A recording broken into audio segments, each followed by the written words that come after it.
Hello guys, welcome ঘরোয়া homemade recipe চ্যানেলটিতে। তো চলো আজকে আমি বানিয়ে ফেললাম কাঁচা আমের জেলি আচার। তো দেখে নাও রেসিপিটি কীভাবে বানালাম। হ্যাঁ, এটা কিন্তু এক ফোঁটাও জল ইউজ হবে না, জল ছাড়া জেলি আচার। তার জন্য কিন্তু আমগুলোকে আগে থেকেই জল দিয়ে ভালো করে ধুয়ে এভাবে মুছে নিয়ে রাখতে হবে। আর এদিকে একটা কড়াই বসিয়ে দিয়েছি। দেখো এই কড়াইয়ের মধ্যে কড়াইটা হালকা একটু গরম হয়ে গেলেই আমি তিনটে আম করেছি। তিনটে আমের জন্য আমি 2 কাপ চিনি, তোমরা তোমাদের স্বাদ মতন মিষ্টিটা ইউজ করো। আর কাপের মেজারমেন্টটা দেখেছো তো, চা খাওয়ার কাপ। তোমরা তোমাদের পছন্দ মতন চিনিটাকে ব্যবহার করো। আমি একটু টক মিষ্টি আচার করব, তার জন্য চিনিটাকে অল্প কম দিয়েছি আর কি। তো যাই হোক, চলো এদিকে দেখো দিয়ে দিচ্ছি নুন, সামান্য পরিমাণে একটু হলুদ আর একটু কাশ্মীরি লঙ্কার গুঁড়ো কালার হওয়ার জন্য। ঝাল লঙ্কাটা পরে ইউজ করব, শুকনো লঙ্কা যেটাকে বলে।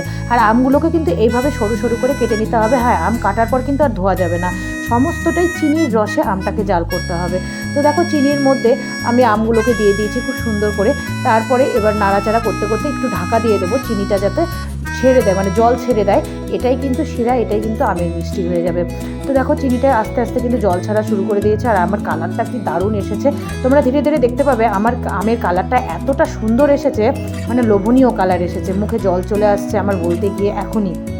তো যাই হোক, দেখো পাশে আর একটা ওভেনে আমি এদিকে কিছু মশলা গুঁড়ো করে নিচ্ছি। 5 ফোড়ন আর জিরে, সামান্য পরিমাণে 5 ফোড়ন, সামান্য পরিমাণে জিরে আর একটা শুকনো লঙ্কা। কারণ আচারে আমার খুব একটা ঝাল বেশি পছন্দ নয়, তাই কারণে আমি একটা লঙ্কা দিয়েছি। তোমাদের ঝাল ঝাল পছন্দ হলে তোমরা লঙ্কা ইউজ করতে পারো, তবে লঙ্কা ঝাল কম হলেই আচারটা খেতে বেশি ভালো লাগে।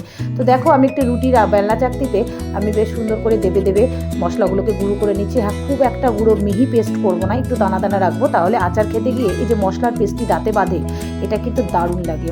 তো এই দেখো এটাও কিন্তু ঢেকে রেখে দেবো যাতে সেন্টটা না চলে যায়। আর এদিকে আমার কিন্তু আমটা অনেকটা জাল হয়ে এসেছে আর চিনির শিরাটাও কমতে শুরু করে দিয়েছে। এইভাবে গ্যাসটাকে মিডিয়াম আঁচে রেখে তোমরা অনবরত কিন্তু আমটাকে জাল করে নেবে আর মাঝে মধ্যে একটু খুন্তি দিয়ে নাড়িয়ে নেবে। আমিও ঠিক সেই মতনই করছি। দেখো জাল হতে হতে অনেকটা শুকিয়ে যাবে, একদম জেলি টাইপের হয়ে যাবে, তখন কিন্তু আমরা মশলাটা দিয়ে দেবো। এই যে দেখো, দেখতেই পাচ্ছ থিকনেসটা কীরকম হয়েছে।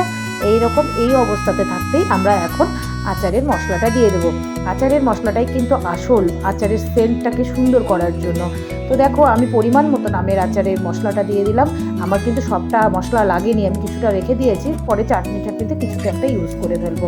এবার একটু ঢেকে দেবো, গন্ধটা যেন ভালো করে আচারের মধ্যে মিশে যায়। তো কেমন লাগলো আচারের রেসিপিটি তোমরা জানিও কিন্তু, অবশ্যই কমেন্ট করবে তোমরা কে বাড়িতে ট্রাই করলে এই আচারটিকে দেখে। আর এই দেখো একটা কাচের বোল নিয়ে নিয়েছি ঢাকনা সমেত।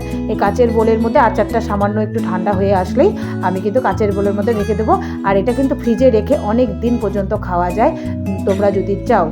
তো যাই হোক, আচার তো একসাথে বেশি খাওয়ার না, মাঝে মধ্যে ইচ্ছে করলেই বের করে ফ্রিজ থেকে খেতে পারবে। আচারটা কিন্তু খুব টেস্টি হয়েছিল। তোমরা একবার অন্তত বাড়িতে বানিয়ে খেয়ে কমেন্ট করে জানিও কেমন লাগলো আমার এই রেসিপিটি।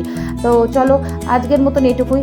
আর তোমরা কে কোন রান্নার ভিডিও দেখতে চাও আমাকে প্লিজ একটু কমেন্ট করো, তাহলে আমি বুঝতে পারবো হ্যাঁ তোমরা দেখছো আর কমেন্টও করছো, তোমাদের ভালো লাগছে রান্নাটি। আর যদি ভালো নাও লাগে তাও কমেন্টে জানিও যে তোমার রান্না আমাদের ভালো লাগছে না। তো যাই হোক, দেখো আচারটাকে খুব সুন্দর করে আমি বাটির মধ্যে সাজিয়ে নিলাম। এবার দেখো দেখতে তোমরাই বলো কেমন হয়েছে। তো আজকের মতন এটুকুই, আবার আসছি নেক্সট কোনো ভিডিও নিয়ে। ততক্ষণের মতন টাটা, বাই।